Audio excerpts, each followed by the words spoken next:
5 seconds. Sir, 80% of this country's population lives in villages and a majority of them are landless laborers and marginal farmers. Out of this 80%, that is 70 crores of rural population, more than 30 crores are landless laborers. They live below the poverty line. Really speaking, there is no legal provision for their well-being and welfare. The urban labor is less than 10 crores and the government has taken many steps and measures for their well-being and upliftment. Sir, I would like to narrate some of the measures taken by the government for the welfare of the urban labor. There is an act governing industrial relations and disputes. There are workers' committees, joint management councils, National Commission on Labour, etc. The government has also taken many steps for social security like the Employee State Insurance Scheme, Employees Provident Fund, family pension, maternity benefits, etc. for this industrial and urban labor. There is also the Central Board of Workers' Education, the objective of which is to create a well-informed and responsible labor force capable of organizing and running trade unions on a sound basis. All these measures are taken for the benefit of the industrial labor, mine labor and dock workers. But what about the landless labor and the agricultural labor, which consist of a formidable portion of the labor force of the country?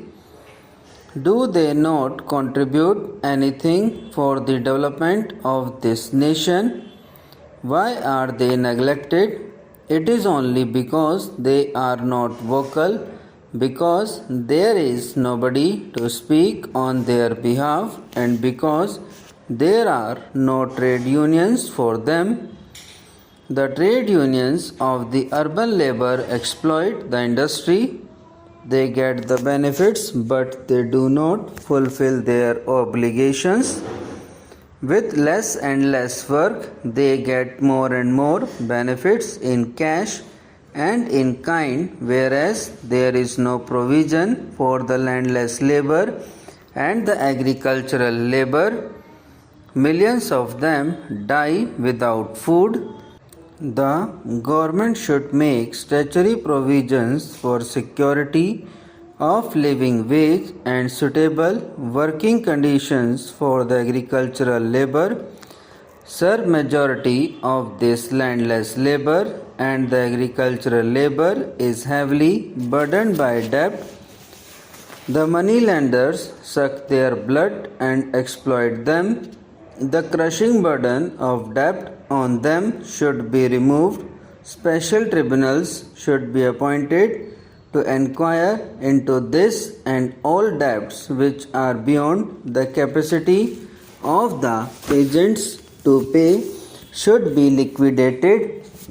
Meanwhile, a moratorium should be declared and steps should be taken to provide cheap credit facilities.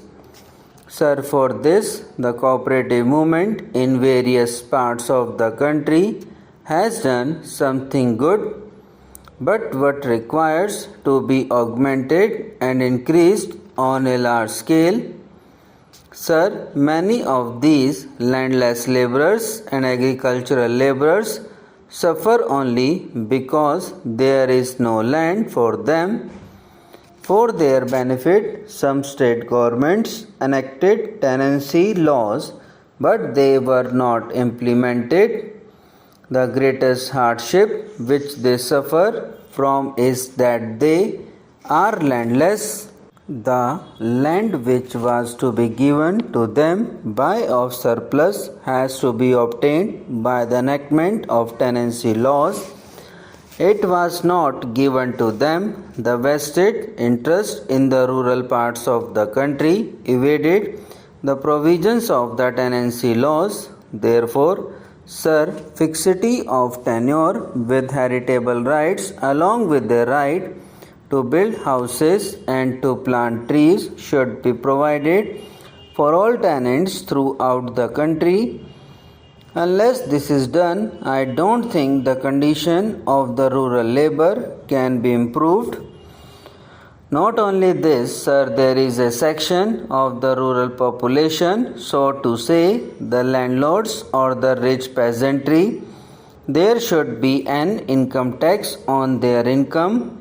Sir, unless their income is taxed and sealed as it is done in the urban parts, they shall continue to exploit these rural people.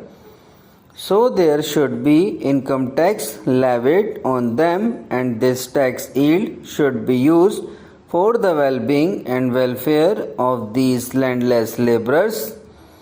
Now, sir, as I previously stated, the cooperative movement is, so to say, a movement which can help these rural laborers. For this purpose, the rate of cooperative farming and collective farming can be stepped up in this country.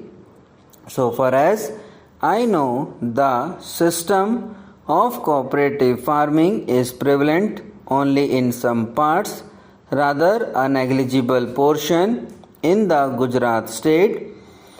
I do not know the position prevailing in the rest of the country.